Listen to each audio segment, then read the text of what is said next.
All right, welcome everybody. This is the virtual lunch for October 5th, 2020. We've got a couple special guests with us today.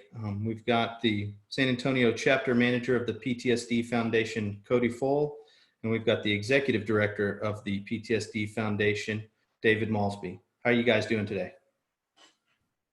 Fantastic. Doing good here. Well, thank you all very much for joining us. And I'd like to, get started by just asking David, what's the PTSD Foundation about, and what do you do for them? PTSD Foundation of America is dealing with our combat veterans and their families who are struggling with what's often called the unseen wounds of war, post-traumatic stress disorder. We do a peer-to-peer program. We run those support groups for our combat vets across Texas and across the country. And we have also, with the combat vet groups, we also have groups for family members. Big reason for some of the success that we have experienced as an organization the last 11 years is we understand if we're really going to help the veteran, we also have to help his family understand what happened. And a lot of things can be very personal feeling and some of the reintegration issues of coming home. So if we can help the family understand what happened, why they're acting the way they are, we can help throw some roadblocks down before they become a statistic or a struggle, really a difficulty in life. So that's a big part of what we do. Everything we do is free. In Houston, we have the residential portion of our program where we bring vets in from all across the country. And by the way, we also serve veterans from every branch of service, but also every era of service. A lot of the organizations that are like us, 10, 11, 12 years old, only serve the post 9/11 guys. And I understand why some do that, but we believe, for instance, and particularly, I guess, our Vietnam vets had nothing to come home to, at least nothing that was good. So we serve vets from every era. And it comes with some challenges when you bring those different eras in, but it's worked out beautifully. And when they walk onto our campus in Houston, they're among brothers. It's all combat vets. So it doesn't matter where you served or what jungle you were in or desert you were climbing through, you had the same experiences. So that program is about a 6-month-ish program. Some of our guys there are up to a year. Part of that is because of self-medicating and some things that they've done, habits that they've formulated over sometimes decades for our Vietnam guys. So it's a very intensive program. I think one of the great things about it is peer-to-peer and it's free. Everything we do for the veteran, everything that we do for the family member costs them absolutely nothing. And it's because of just a great community across the state of Texas and across the country that see and hear our story, see what we're doing, and they just want to find a way to help.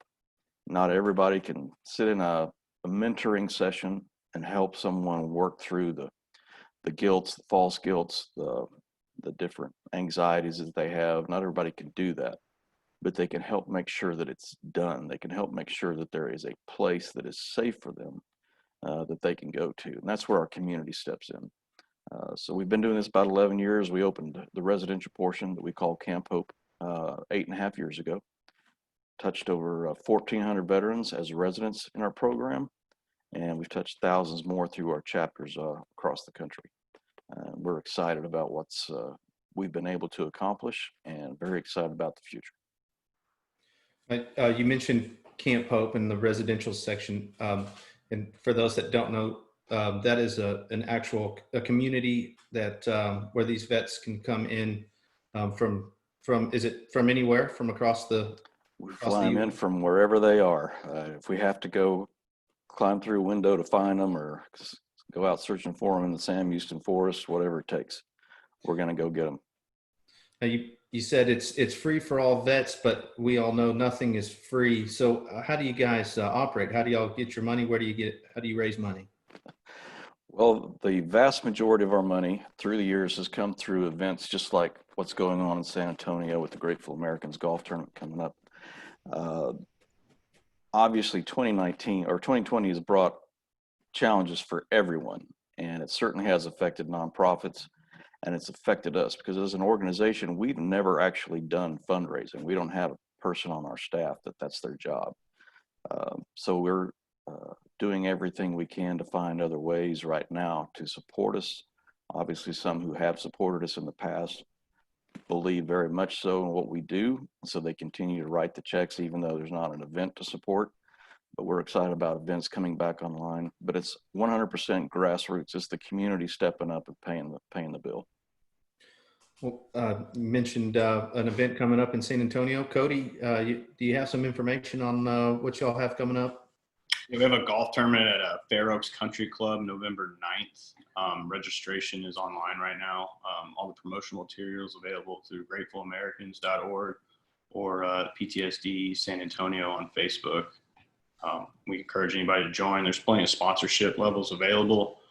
A little bit of what we do in San Antonio, the nexus we formed with the local community through either the VA, local law enforcement, or churches is we have a group in New Braunfels on Wednesday, and then we have a group on Monday in Bernie, and then we have an original group on Thursday, and we typically service in those groups about 10 to 12 different veterans coming into each and every group.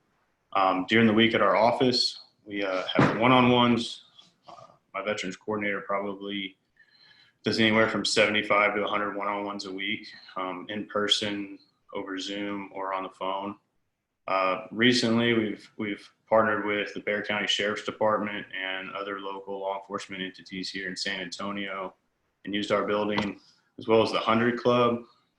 Like David mentioned earlier, we do these warrior groups, but we also do family groups. In addition to that, the manuals that we proctor these classes out of for the law enforcement book, that was co-written and sponsored by the 100 Club. So the 100 Club here in San Antonio has been donating refreshments and other things to make these officers, very comfortable. And our location has given them a spot to come in and do something very similar to what we do with the warrior groups, where these guys can talk through false guilt or anxieties or share their truths. But the bread and butter of what we do in San Antonio is the warrior groups. That's how I found out about PTSD Foundation of America. 2013, it was a lot smaller than it was now. Unfortunately, a lot of my brothers in arms and sisters, they chase a feeling that they can never get back, and it takes some time to understand that everyone times out on the battlefield. And for me, it was never a substance abuse or alcohol issue. I like to drive fast cars. I like to get in bar fights. I like to be with loose women. That was my thing, and I was chasing a feeling of clarity. Some people call it adrenaline. It's not. I think that's, in my opinion, for me personally, that's wrong. I got this feeling in the Army, especially in Afghanistan. If you're 1 minute, you get the 1 minute out on the helicopter, nothing matters. There's no bills that matter. You're about to step on the greatest, football field for you Aggies that you've ever known. This is the greatest competition ever. I'm going home or he's going home. That's the rules of the game here. And it's not to say I loved it or liked it or whatever, but that environment is very addicting. It's very seductive and it's very addicting. And when I got back, being, in that environment and then trying to transition to the civilian world, I felt myself trying to chase that feeling. And I thought no one understood me. Left was right, right was left. Everything was upside down.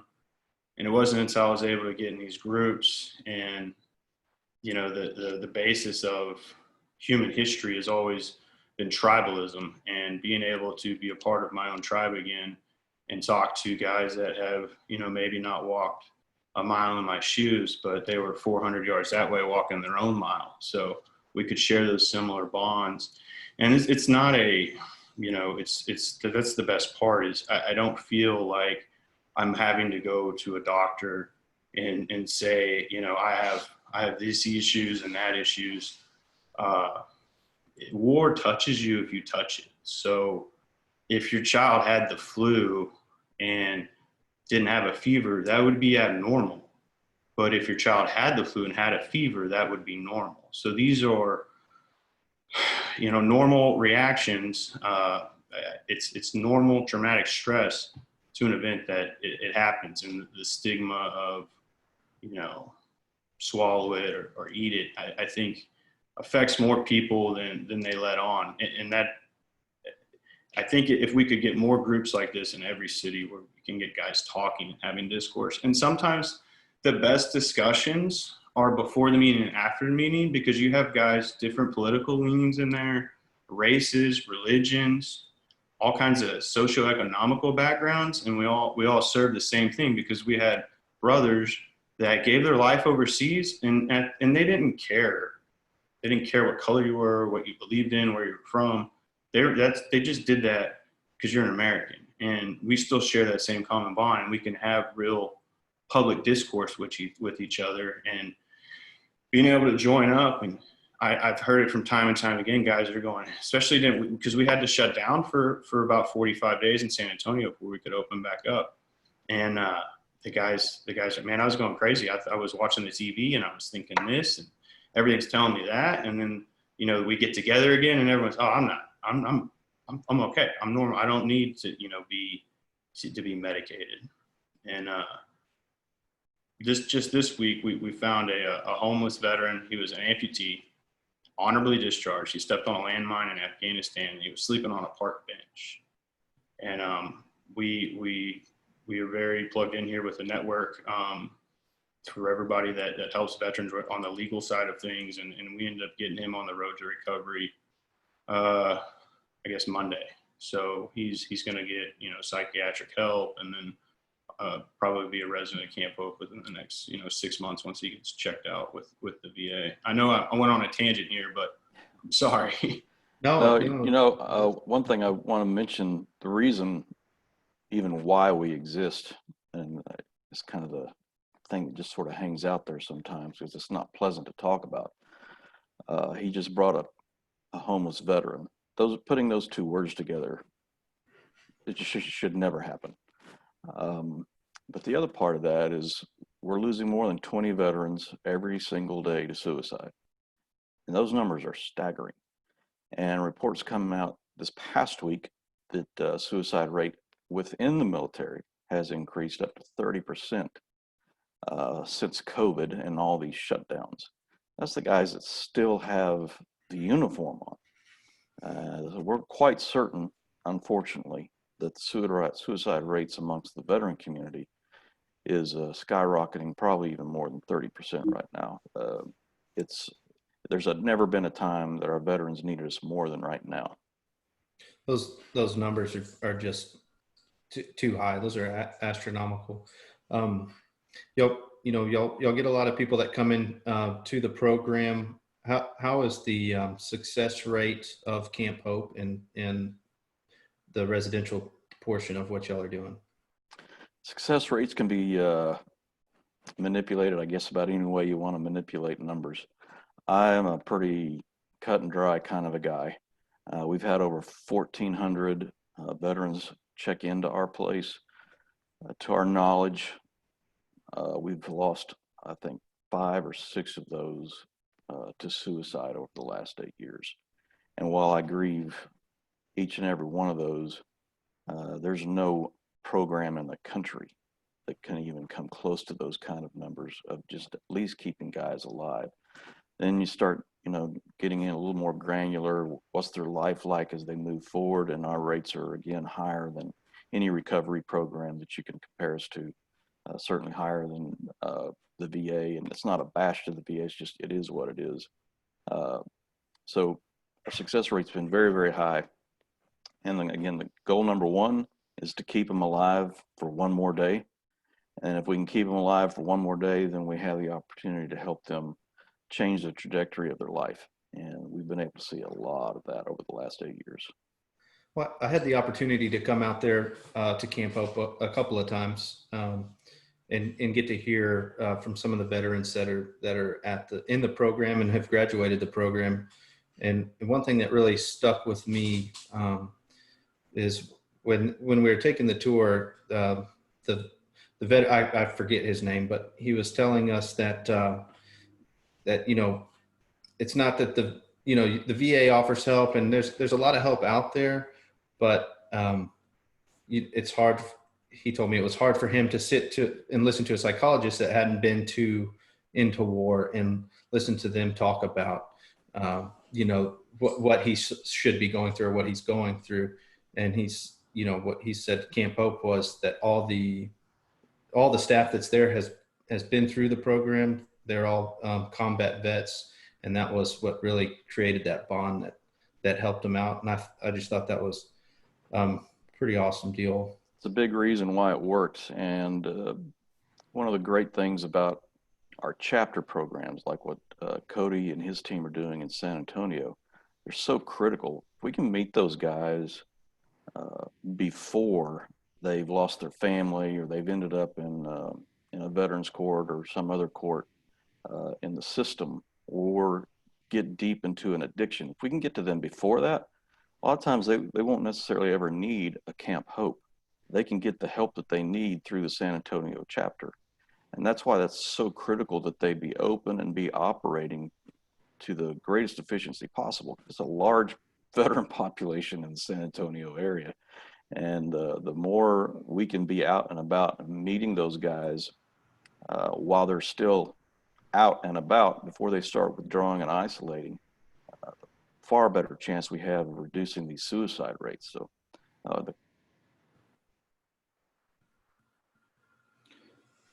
You kind of froze up there, David. absolutely critical to the success of all across the country. We missed that very end there. You kind of froze up. Sorry about that. Yeah, I was just saying the work that they do in San Antonio is absolutely critical, not only to the organization, but if we're going to impact the veteran community from coast to coast, we have to have people like Cody, guys who've been there, experienced all that, lost their buddies there, lost some buddies after coming home, to be able to get out in front of those guys and help them before they need a place like Camp Hope. Cody, how do you get in touch with most of the veterans? Do you have Facebook pages? Do you have? I know you mentioned a website earlier. Yes, we got a website and a full social media accounts on every platform. We're, like I said, just through going out and meeting people and putting boots on the ground in San Antonio. I moved here in February. COVID took us out for 45 days. I don't know if we're the greatest people ever, but we're the hardest working people ever. Me and my awesome veteran coordinator, David Dean. Like I said, this week just compounded with connections we made and people knowing the good work we're doing and we're genuine and honest. And when we reached out and said, hey, we needed help from these guys, this is including judges, high-level VA doctors. These people moved. These people helped us out. A couple weeks ago, we got to sit down with two of the deputy chiefs for Bexar County Sheriff. This was recently, unfortunately, a veteran was shot and killed by a San Antonio police officer. I think the shoot was completely justified and all that. It wasn't anything protesting or anything. But the point of that was we wanted to sit down and have a discourse with the sheriffs and discuss, maybe what are some approaches we can do for mental health calls, especially with veterans in crisis. And so during that meeting, we were going back and forth, and I said, hey, I've heard from people in the community they would be interested in, y'all used to have a veterans pod. So if you get arrested, whether you're here for 4 hours till you bond out or you're here for 7 months riding out a Class A misdemeanor, it's all veterans in a pod. And imagine that. It was always clean. There was no fights. Everyone got along. It was peaceful. Well, because of COVID, they had to get rid of it because they have to move people around.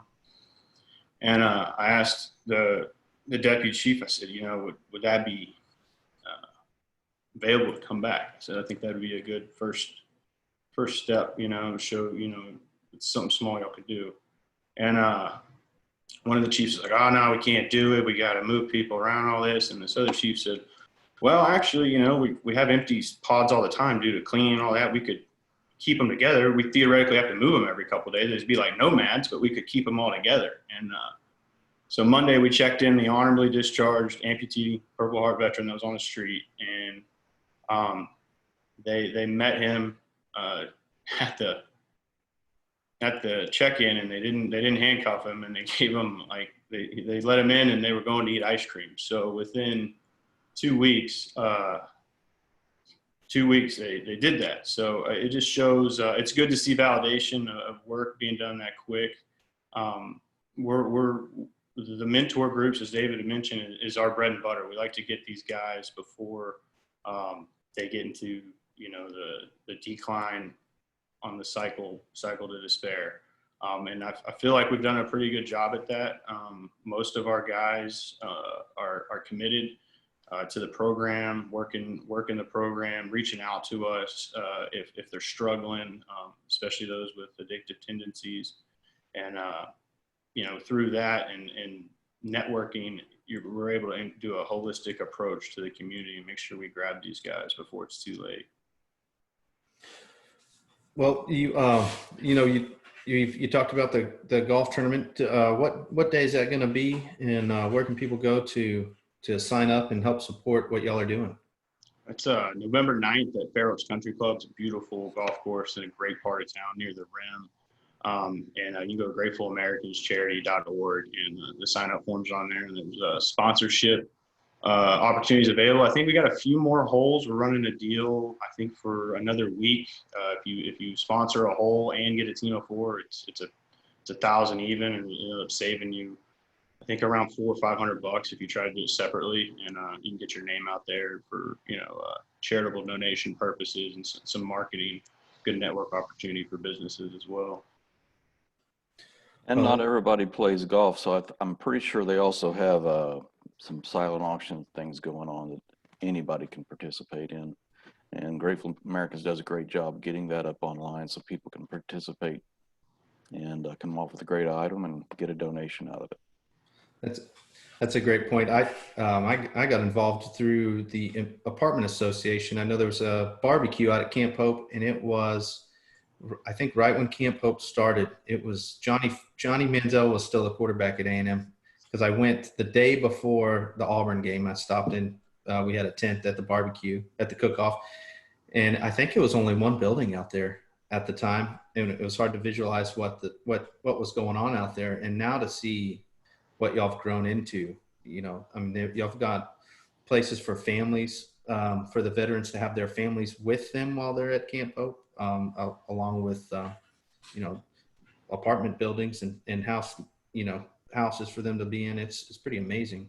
There's a couple of things we do that are very unique to our organization that deal, for many others that deal with PTSD in our combat veteran community. One is the family. We'll take in the spouse and the children. And I can tell you, after doing that, I understand why nobody else does it. It is a logistical nightmare, but we figured out a way to make it work. And the second part of that is just the fact that we have a transition program once they complete the actual program portion of dealing with PTSD in their lives. If you bring a guy from veteran court, or he's been living out in the forest or on a bench in San Antonio, you can't just give him a piece of paper, say he's graduated, and say good luck. They don't have the ability, they don't have the cash to go out and do a deposit, security deposit for an apartment, and all the things you got to pay before you even move in. So they can stay with us for free, start a career, go back to school, start gaining some income, save all that, so that when they do have enough money to move forward, they can do it. But it's something pretty unique to us, something we're very proud of, and been able to really help some guys start a completely brand new life. I would imagine y'all have already got some pretty good success stories from some vets that have come through there. We do. We have some guys running chapters just like Cody, some guys that were deep in addiction, some of them had lost their families, they'd lost everything. And now they have a whole new career. They have a way to turn around and give back to fellow veterans, a way to impact their communities. Because if you save a veteran's life, you're a part of saving a veteran's life. That's enough, but there's a whole lot more to it than that. You have a father still in the family for his children. The impact that that has on the community is huge. And so we've been able to see some of those guys. We've got guys that are, out in the oil wells there. We've got guys, vice president of oil companies. We've got guys in sales. We've got them all over the place. And it's a brand new start for them. Now, do y'all have many women that have come through the program, and how is it available? I know we say guys, and we might not fit, you might be just saying that Sure. as it's a common word, but how do y'all handle that situation? In our San Antonio group, we have a female combat medic who's got a Purple Heart, Army combination medal for valor. She is a bad bee. She is our sister, and she loves comment. She said she's been to a few of these, peer support tribalism groups, and it was women, and they treated her like a woman. Or she went to, this other organization that does all vets, and they didn't treat her equal. She loves coming to our group every Thursday because we treat her equal, and we say words that'll make your mom blush and tell jokes, and she's back with the boys. So, and in our instance here in San Antonio, we have one that comes, but that's about statistically relevant. Combat arms is 99.5% men. It's just it is what it is. It's nothing. Well, yeah, and we say guys a lot, and of course, 99.9% of the people in our program are combat veterans, but we use the term combat-related PTSD because not everybody that enters into one of our groups, not everyone, most, is a veteran. But we've had a female that was a contractor, and she was an interpreter. She geared up and went with the guys, kicked down doors. She did everything that everyone else did for the Army. She was there as the interpreter, and she saw and experienced everything everybody else did. And she, as Cody just mentioned, was as respected as anybody else in that room. So it's combat-related PTSD. Well, I think I can speak for all Aggies when I say we appreciate what y'all do for veterans. A&M has got a large military presence with the Corps, having over 3,000. So it's something that hits close to home with a lot of us. My father was a combat veteran of Vietnam, and I could guarantee you he's got some PTSD issues. But it's when you talk about wanting to talk to another veteran to get it out. He's never spoken. He's never spoken about Vietnam and everything he's gone through. We've just heard some stories through the side, but there's a major difference in him when he gets together with other veterans that he was in Vietnam with, or just another veteran that's been in combat, and to hear him open up and start to talk about things that we've never heard is, I know that's just got to be something tough on him to have bottled up all the time. And so it's amazing that y'all are getting out there and helping and doing the things y'all are doing. So thank you very much. The only way we're able to do it is folks like you that hear the story and want to help find a way to make it happen. So we're grateful for you guys, for your club, and everything you're doing to help support what's happening there in San Antonio.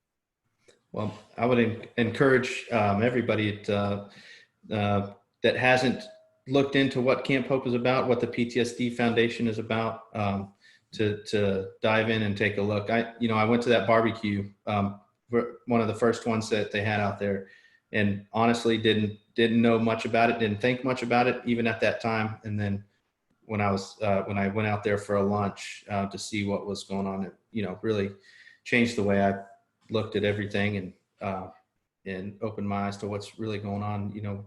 People hear that number 22 veterans a day that commit suicide, but it seems like that number is probably low, and it's a major issue, and glad there's people out there doing something about it. Well, guys, I appreciate y'all joining us. And if you want, Cody, if you want to give one more shout out for the to the website, to the golf tournament y'all got going on. We'd love to get as many people out there to support and help you guys out. Yeah, it's November 9th, Fair Oaks Country Club, and right there off I-10. November 9th, Fair Oaks Country Club. Tee time is 10 o'clock.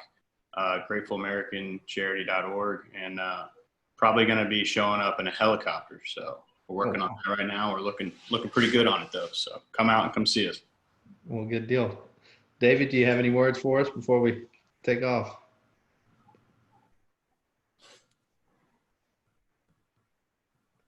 I think, oh, you're on mute. Yeah, sorry about that. No worries. I just want to say thanks again, the opportunity to share with you all a little bit about what we do.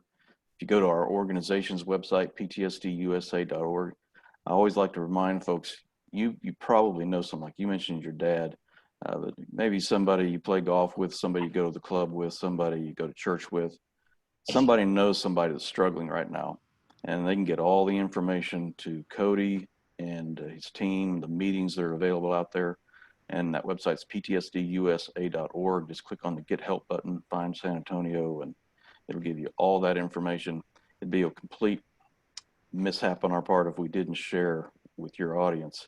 You know somebody that we can help, and it won't cost them a thing except a little bit of their time. And we're here to help, and that's exactly what we want to do. Well, thank you, David. And Cody, once we get back to normal and we're meeting at Aggie Park on Mondays, we need to get you out there to see what we're about and come talk to the members in person. I think that'd be great. That sounds great. I'll send over all the links for everything we talked about in here so you can include it with this. All right. I appreciate it. Well, you guys have a good afternoon, and we'll talk to you later. Thank you.